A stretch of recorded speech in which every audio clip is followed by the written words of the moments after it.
All right, what is up, everybody? This is Alex once again with the EOT News Flash. This is episode 94, A Fallen Titan Remembered, and I've got a good friend of mine in tonight. We got Mr. Busted Sleeves directly beneath me.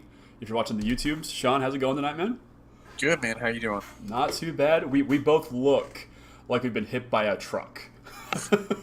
Yeah, And then, got tons of work I'm doing. A master's project that I'm having to finish up within the next week, and then I went to the SCG in Dallas and the GP in Memphis. So I've literally been in my place, I guess, quote unquote home, because I'm staying in a temporary location for right now. yeah. But the place that is supposedly my primary residence at work, I've stayed there like 2 nights in the last 2.5 weeks. So I didn't really register that until just a minute ago, because I was like doing the math. I'm like, wait, I've only been there like twice. Do I even live here? Yeah. I mean, It's a place to hold your stuff is what it is right now. Yeah, it's just all my stuff's just strewn about. Like, it's not. It's tough. It happens. It happens. But yeah. So yeah, how did the Open and the GP go for you? Drastically polar opposites. The Open was atrocious. All right. I took Nexus gates. I lost every dice roll. I lost the first 3 or 4 rounds to Mono Red's a bad matchup. It's not a super popular deck. It's badly positioned against a lot of things. Lost to that the first round. Lost to Esper, where I had 14 lands in play. My opponent was top decking. I was top decking, and couldn't rip anything forever. Right. And just got run out of the tournament. So I got knocked out of DFW pretty hard. And then I went to Memphis, and Memphis started off really strong. I started off 7-0. Nice. On Simic Nexus, and felt really good. Then I lost the last 2 rounds of day 1, so I ended up the end of the day 7-2. Oh, nice. And came back the next day and just got throttled the first 4 rounds. Yeah. I was 1-3 the first 4 rounds of day 2, and then I 2-0'd the last 2 rounds to cash. So I got 74th, and with the new way they're doing it, it's not prize support based off attendance. They have this locked in prize support. Yeah. So the top 110 got $250. Hey, that's not bad. Yeah. So basically made my trip mostly free. I paid for some food, but paid for my flight, paid for my entry fee, all that jazz. It was a little disappointing because I had started off so strong. Yeah. And so I felt really good as I was wrapping up day 1, and then I just got crushed day 2 and the end of day 1 and into day 2. So I went from feeling really strong and like I was in a contention to just not drawing growth spirals and just kind of having some unfortunate luck. Yeah, definitely. So, but overall, I would say it was a win, especially considering the week before and with all my other stuff, how little I've actually really gotten to actively test. So, sure. I felt okay about it. Yeah, awesome. But yeah, congrats on the cash finish. That's awesome. Yeah, always cool to see people of the EOT Flash doing good. So I'm a fan. And before we dig in too deep into tonight's topics tonight, I do want to mention that if you remember a couple maybe over a year ago, we had a sponsor, and that sponsor is back. Flipside Gaming has graciously continued to sponsor us, so you go and check out their site. I'm going to put a link to their site on the show notes on the YouTube video. Go and check them out. You can get a 10% discount on any order $10 or more. They're actually doing a sale on Dragon Shields right now for $8, so sleeve up all your decks, go crazy with it, and use the promo code. They're also pretty strong social media follow. They'll share a lot of information as it gets announced. So between them and Hipsters of the Coast, I think those are my primary sources where I get the fastest news. Yeah, absolutely. So promo code EOT at checkout, and that'll get you a 10% discount on your purchase of $10 or more. And plus all the other great content on their side as well. So pretty cool stuff. Connor and the guys were there doing a great job. So big shout out to them for continuing sponsorship of the show. So, but let's not waste any more time. Let's dig into things. Starting tonight on a bit of a somber note, if you're watching the YouTube video, the picture to my immediate right, that's big man Jeff Zandi. Unfortunately passed away early last Saturday, so the 19th, I believe that was. Or no, let's see.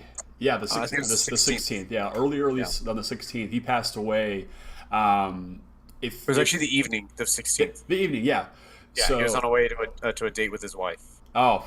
From what I heard. Oh man, I haven't heard all that story, but yeah, if you know the story of Just Zandi, he's the original Texas Guild Mage. He's been there literally since the Pro Tour started. He played on Pro Tour 1 on like a write-in vote, as I understand it. Like he had to write like a postcard or something and mail that into Wizards, and they gave him a spot. He's been hosting a weekly draft of the Texas Guild Mages at his house, I think, for the past 10 plus years or something like that, maybe even longer. Almost every Tuesday for 10 years. Like I think he's only missed. He hasn't even missed one a year on average. Where he's just opened his doors and had people that were there. They did again this last Tuesday. Mm-hmm. A lot of the guild mages went over, and there were so many that it was like standing room around a like coffee table in the kitchen. That's awesome. His wife is a lovely lady that's very supportive of him and his hobbies.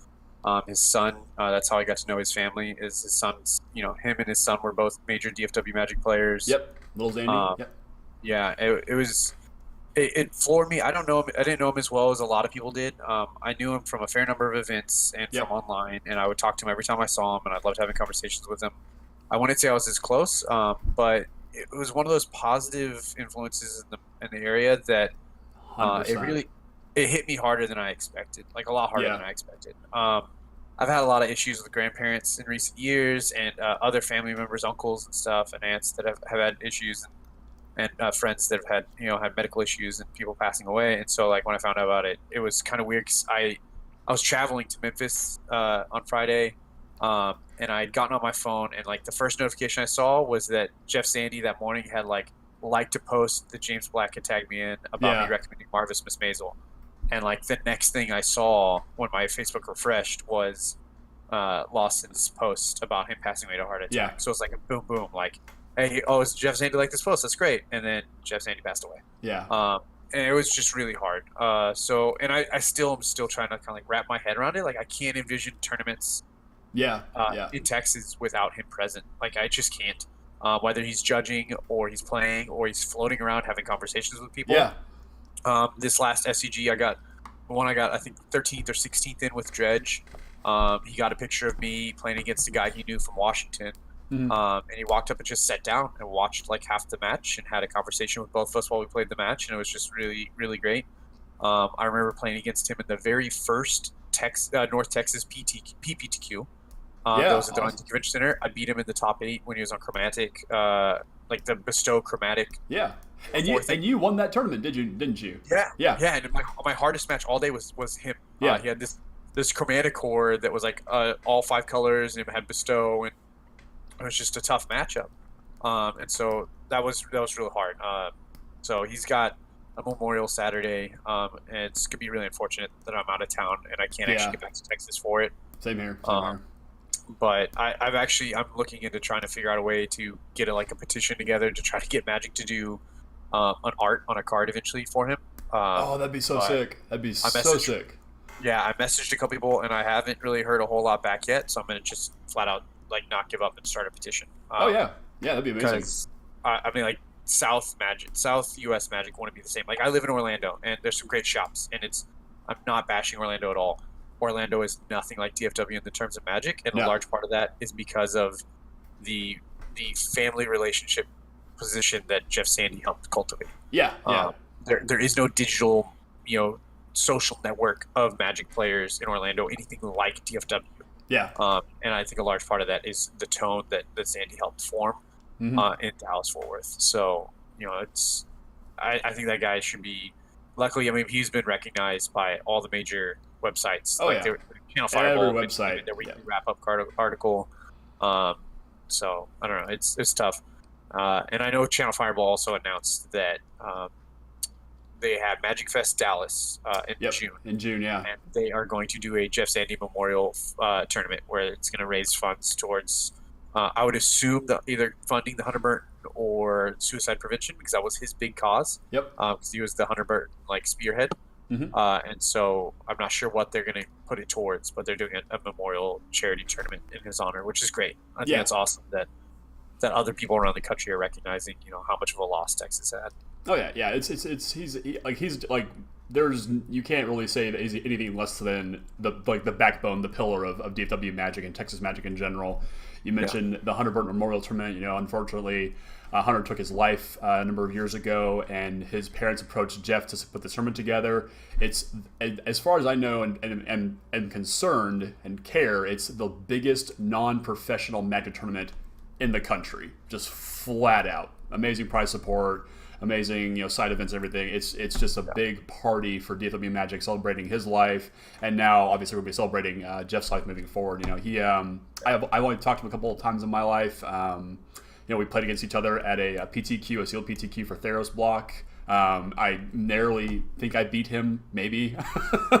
My memory's a little foggy, honestly. But he's always had kind words to me. He tweeted at me a couple times when I first started the podcast, and getting a little bit bigger. So nothing but support from him, and just the nicest person that I'm not related to that I've ever met in my life. The guy's and I saw it like you. I woke up Saturday morning and opened up my phone, and that was the very first thing I saw, and I just kind of sat there for a good minute just thinking, what do you even say about Jeff Zandi? Yeah.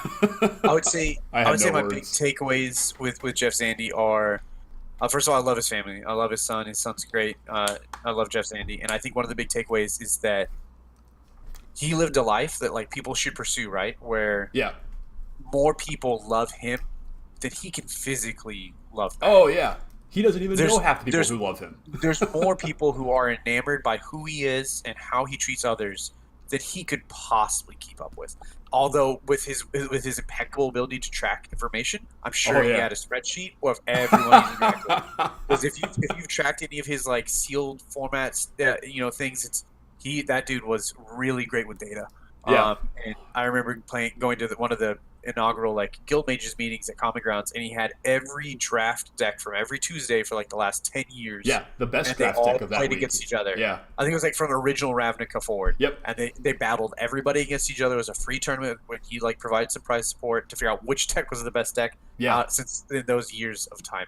Yeah. So I would say that was the thing. And the only other thing that I'll say on it is that as someone who's really competitive and I really want to succeed in Magic and the Pro Tour and the Mythic qualifiers, something that's really important to me.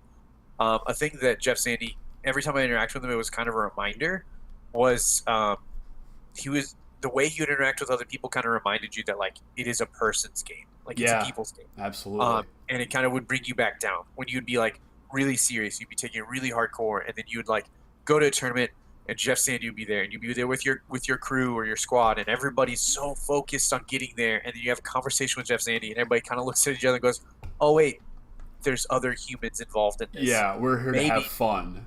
Maybe it's a bit more than these cardboards inside this plastic, right? Yeah. These pieces of cardboard." So, I'm not looking forward to the future of Magic without him, but I am looking forward to acknowledging the impact he had and the fact that the game just wouldn't be the same without him. Yeah, unquestionable.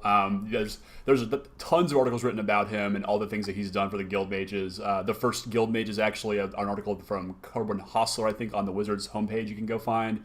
2 years ago. Yeah, 2 years ago, yeah. But tons of digital ink has been written about the man, and we don't have enough time to say all the good things about him. I'll be streaming in his honor tomorrow night during the Thursday Night Throwdown. I know he likes a good stumpy Gruul deck, so we're gonna try and get into that and smash some faces for the big Z man.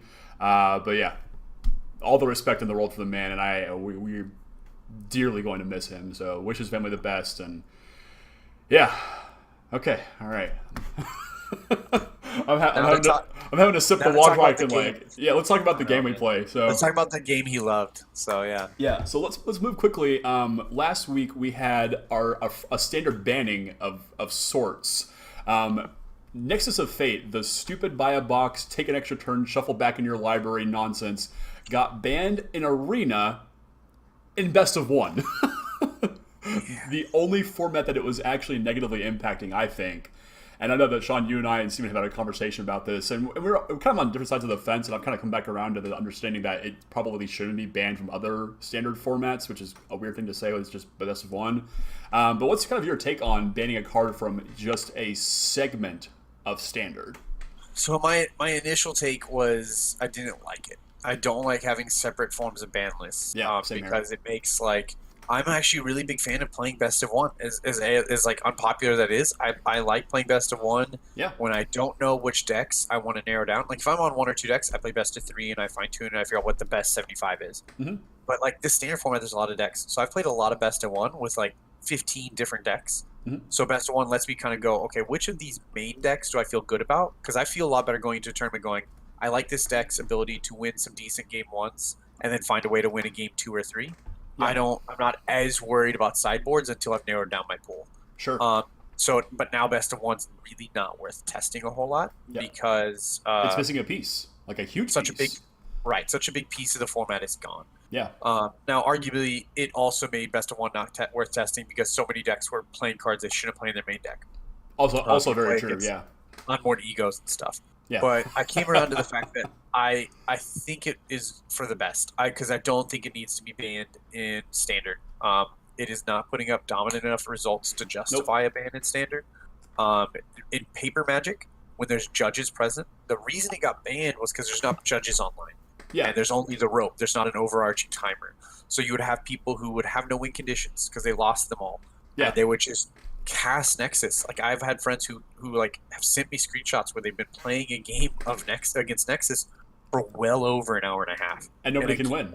Yeah. And the opponent can't win, but the opponent won't stop taking turns. And so they would just be sitting there hitting spacebar, watching TV or doing other things. Yeah. Until eventually the opponent concedes or they just concede. Right? And it's too low of an EV to really play that out. They should just concede. But it's because in paper Magic, if the opponent gets down to the point where their deck is a known quantity of cards and everything in there's known, so we know it's all Nexuses and Teferis. Yep. And they're not advancing the game state towards any actual win, then the opponent or the Teferis are gone, right? Because the Teferis are a win condition. Sure, so we know the deck is just Nexus. Yeah, just Nexus and lands at that point. Yeah. You cast Nexus, we shuffle your 4 cards. What are they? They're 4 Nexus. Yeah. And they have no win condition in hand, no win condition on the board. The judge would say, okay, you've demonstrated a loop with no outcome. There's no payout for it. You need to break this loop in a way that will win the game or that will have a different outcome. Meaning you cannot just keep casting Nexus. Yeah. But online they can't do that. Exactly. And so it was banned for that reason because trolls and idiots online. I've played Nexus decks. I've not known what's in my deck, and as soon as I realize my deck doesn't have a win condition left, I'll concede. Concede it, on the spot. But the problem is we have people who are building decks with 0 win conditions, and they were just trolling. And because a couple streamers caught attention with it, and had other people get banned on stream, because outright banned. Watching. Because of that publicity, they banned it. And so at first I was upset, but in retrospect, I think fixing that problem is a bigger issue that would have taken more time to do correctly. Yeah. And so I'm okay with them doing this action to make sure that they don't get bad publicity, and they'll just have to figure out how to address future situations like this later. Because eventually, Magic's a big game. If the game lasts another 5 years, something else is going to come up where they have to figure out a way to address it. Yeah, we've seen this. It's a cycle. Every year or so, something is printed that just fundamentally breaks the way Magic is played. Aetherworks Marvel, perfect example, just a couple of years ago. Emrakul, Smuggler's Copter, all cards that just fundamentally broke how Magic was being played, on different ways, obviously, but yeah, absolutely. Well, those are broken in paper Magic, right? So those were justifiable bans. But Nexus was broken in the sense of a viewership ban, right? Yeah. But only a viewership in streaming, best of ones, not when people had sideboards and not paper Magic. So I think it is something they should look into fixing, but I support their decision to make it clean. Let's get rid of this now. The program is too young to get bad publicity because of the best of one, and we'll look at it later if it comes back up. Yeah. But I was real glad they didn't ban it elsewhere because it didn't need to be banned in best of 3. It did not need to be banned in paper Magic because as much as people complain, I've played Nexus decks for a while now. A lot of times I'm dead to the red deck before I can even cast a Wilderness Revelation. You're telling me it's fair to ban my deck when I'm dead to this red deck? No, that's not how it works. It's not putting up solid enough results to say yes, it should be banned. Yeah, I totally agree with you there. And do you think that it has any sort of with the banning of Nexus, because we're going to have the Mythic Championship this weekend, which is going to use that weird best of one split deck format for that tournament, banning it there had any rationale behind them using that format for the tournaments? I think they had already announced that format, and it was because they hadn't released versus best of 3 yet. That's right. Okay, yeah, that makes sense. Okay. Yeah, they announced it. They hadn't released it, and normally the people who are planning these events aren't the same people programming, so they weren't sure if that was going to be out yet. That's true. Yeah. And they want to give people the opportunity to prepare. The other upside is of 3 best of 1s forces the players to show a variety of cards. Yeah. Right. So now me as a fan, I own that deck. I own that. I don't own that deck. I'm going to go buy some gems and I'm going to build that deck. Yeah, exactly. So from a sales perspective, it's better. I also am okay with it from the fact Nexus won't be a player in the sheer sense that some of these players are going to take decks that they wouldn't have taken otherwise, and that could impact best of 3. It could impact Paper Magic by showing players other options. Yeah. And so I'm okay with it overall. I think it's good, and I think this tournament is all about sales and getting more people on Arena. That's all it is. Yeah. And so I think it accomplishes that overall. Yeah, yeah. And let's talk about the Mythic Championship here real quick. So I'm going to throw the article that got posted today. It's talks about how to become the next Magic champion and qualifying for Mythic Championships and Worlds. Because when they first announced this Mythic Championship, there was a massive backlash because it's a 64-player tournament, and all but 8 of the spots were taken up by professional streamers, pro Magic players that were handpicked by Wizards, and the other. That tournament's the Invitational. It's a different tournament. The Invitational. You're right. I wish they would have called it something different than Mythic, because people keep overlapping them. Mythic Invitational, Mythic Champ. See, even I've gotten it wrong. But yeah, so you had all but 8 of those spots taken up by professional Magic players. The other 8 were from the top 8 Arena players during a very small segment of time. But now they've unveiled the Mythic Championships, and it's basically just like it's the Pro Tour rebranded. Like. Yeah. It's such an elegant solution because nothing's really changed from what we were at a year ago, and I think that makes everybody happy. It's actually better. So it is better always. Yeah, I am a historical pessimist, and when this was all coming out, I was real nervous about it. Sure. I was actually very positive about the invitational component only because I knew that was a different tournament, and that was just for publicity. Yeah. And so I'm not the target of that tournament. Yeah. Right. But it was so unclear though, because everybody, even I was like, this is not the way to do this. The invitational thing is a terrible idea because everyone was freaking out that they weren't going to be able to ever qualify for this thing. Well, their mistake was that they did back-to-back announcements for a small group of players. Absolutely. They announced the Magic Pro League, then they announced the Invitational, and neither of those is about the bulk of your players. Yeah. Now they have something that's for the bulk of the players, and that's great. Yeah. And so the people are already complaining about this announcement because they're like, well, it doesn't talk about how to qualify for the Magic Pro League moving forward. Look, that doesn't matter. We just started the Magic Pro League. There's still another year before that comes up. And honestly, that's for such a small subset of players. Let that be another announcement for some more excitement later. This is about the majority of the players who don't have the time, the funds, and the luxury to be a Magic Pro League player because it takes too much time unless you have a lot of money and you're willing to make that your primary focus. Yeah. And we should quickly here. The Magic Pro League are actual paid players by Wizards that are making $75,000 a year, which and I think is really kind of they need to the differentiation is very important here because people that I grew up playing with Magic with thought that the Pro Tour meant the professional tour, when it's actually the promotional tour. And the fact that they are now branding something specifically within sort of professional play as a professional league, I think is really important that people need to latch onto.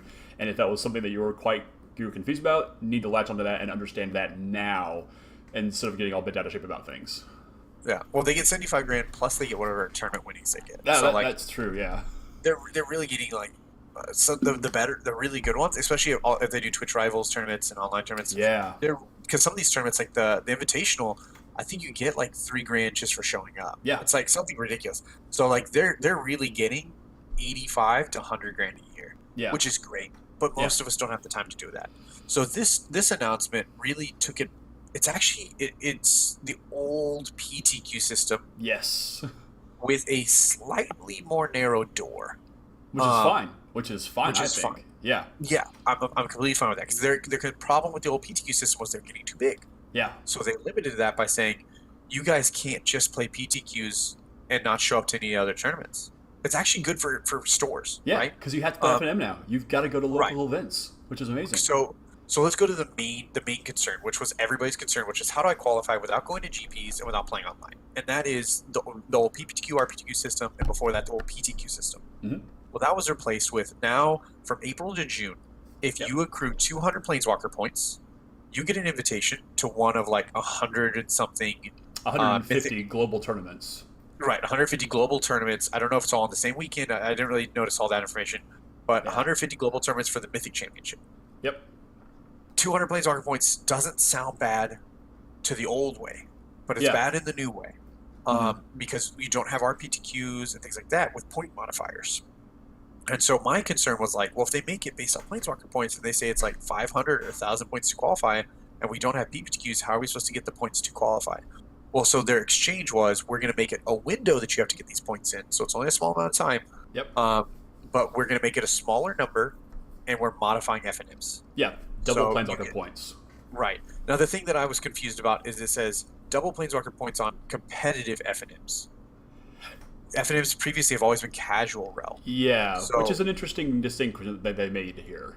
Yeah, so there might be a new announcement that they would like stores to run FNMs at a competitive and a casual realm, so that way spikes who are being pushed into FNMs in order to go to these qualifiers aren't beating up on the new players who are getting it from Arena into store. Exactly, yeah. And so I could see that being possible. There's already a lot of stores that do that, right? They'll have like low entry fee, low price support, casual, higher entry fee, top heavy price support, tournament practice, competitive. Yeah.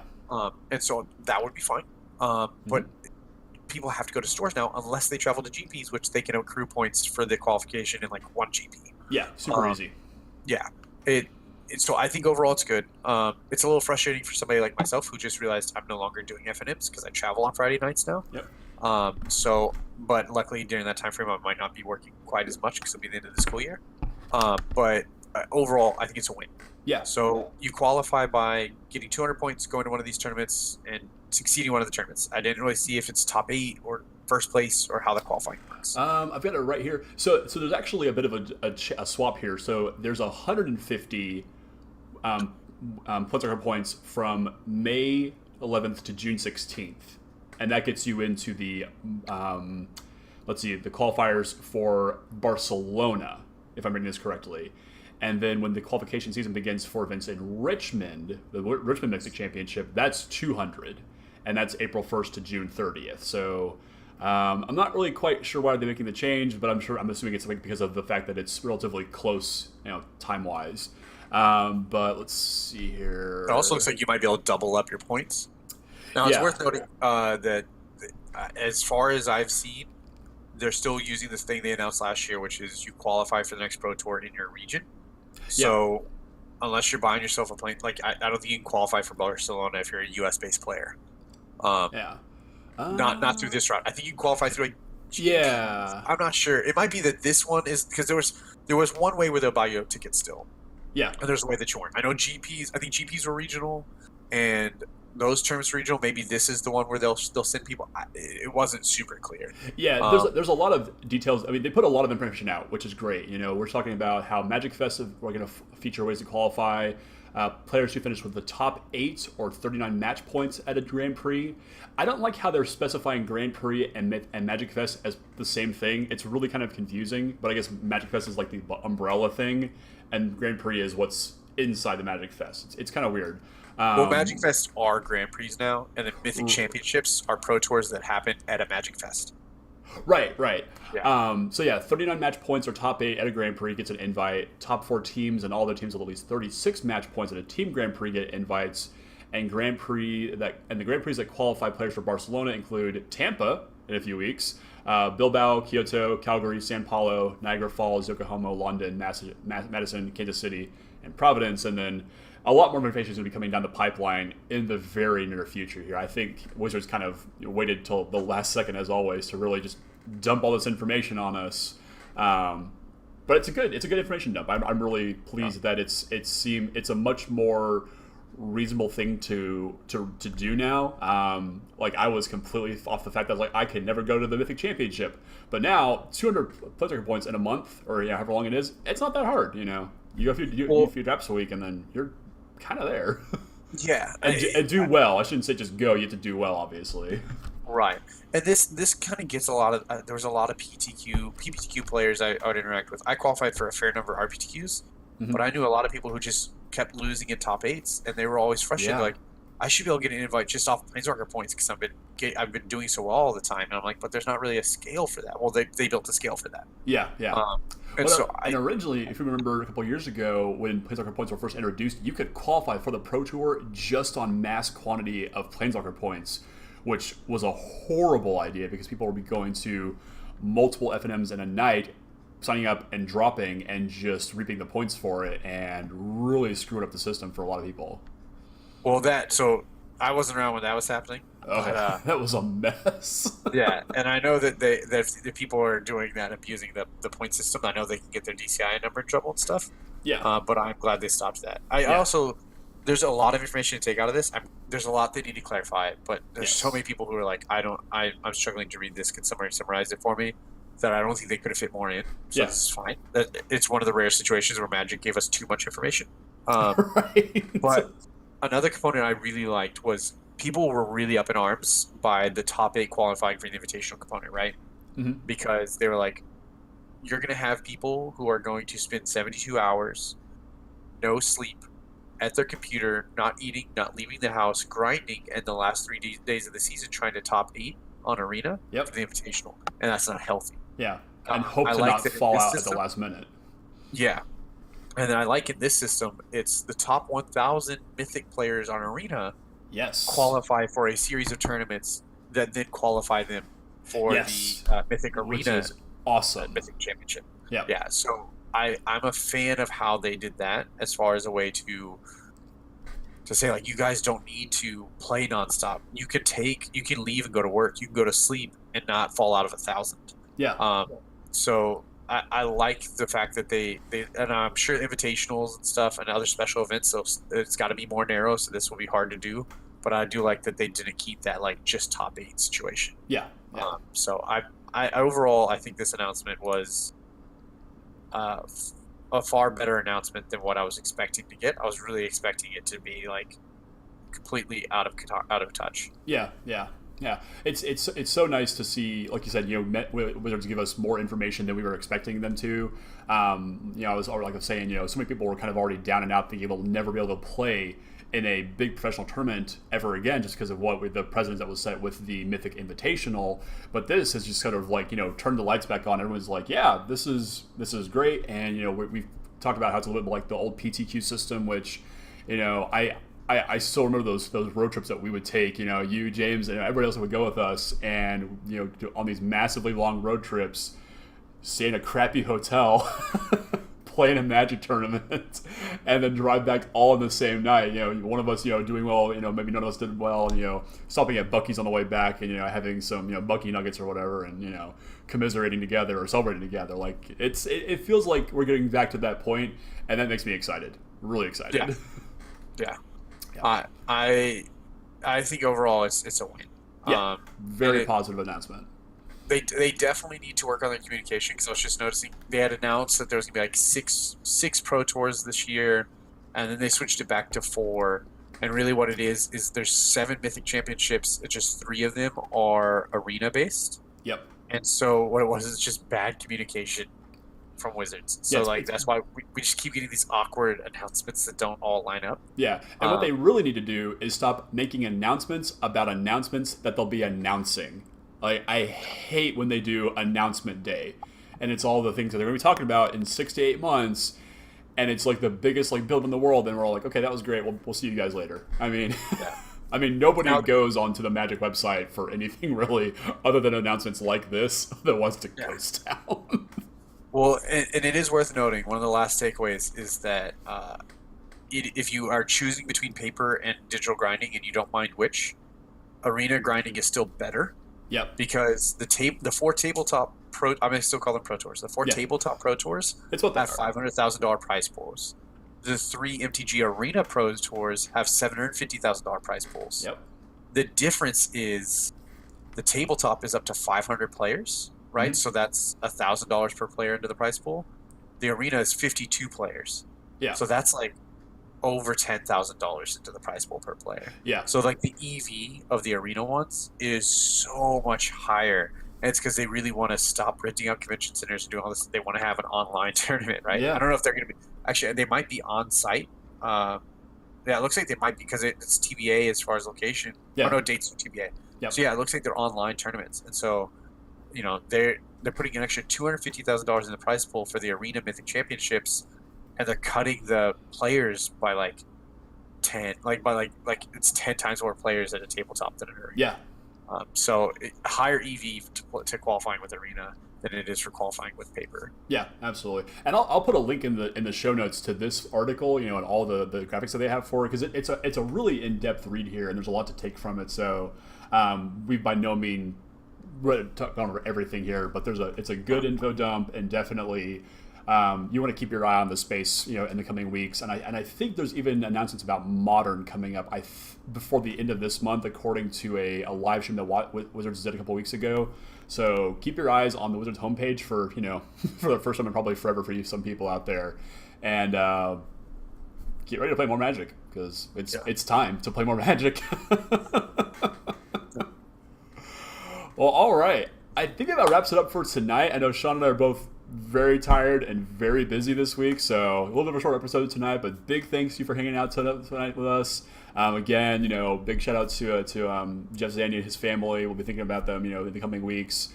Again, Flipside Gaming, big thanks to them for sponsoring us again. EOT for your promo code at the end of checkout, 10% off of your $10 purchase or more. And we'll be back next week with more EOT News Flash, and we'll be back with the Thursday Night Throwdown tomorrow, where I'm going to draft more stupid arena decks and hopefully break the O2 curse. Got to work on that. We're getting there. Like, we're getting the wins, but the losses come much faster than the wins do. So we're not going to get to the Mythic Championship at that level. No, we're definitely not. But if we do, then it'll be worth it. It'll be worth it. All right, thanks for watching, everybody, and we'll see y'all next week.